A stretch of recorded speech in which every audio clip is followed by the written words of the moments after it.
Start. Good morning. I am زہا from class 5.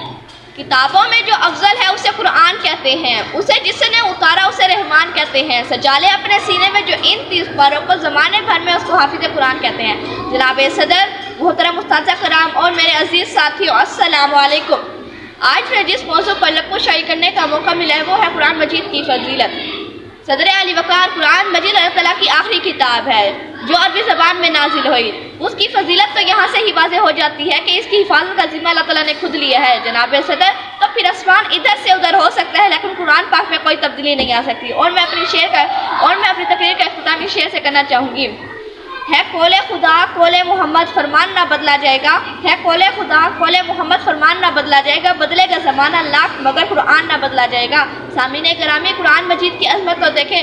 جس نبی پر اترا وہ نبیوں کا سردار، جو فرشتہ لے کر آیا وہ فرشتوں کا سردار، جس مہینے میں اترا وہ مہینوں کا سردار، اور جس رات میں اترا وہ راتوں کی سردار. جناب صدر، قرآن مجید اللہ تعالیٰ کی آخری کتاب ہے جو کہ عربی زبان میں نازل ہوئی، جس میں 30 پارے، 114 صورتیں، 540 رکوع اور 6666 آیات ہے، جس کا ایک ایک حرف پڑھنے سے 10 نیکیوں کا ثواب ملتا ہے.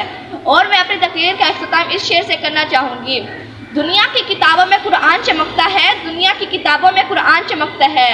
قرآن میں اللہ کا فرمان چمکتا ہے. عادت بنا لے جو تلاوت قرآن کی، عادت بنا لے جو تلاوت قرآن کی، اللہ کی نظروں میں وہ انسان چمکتا ہے. شکریہ.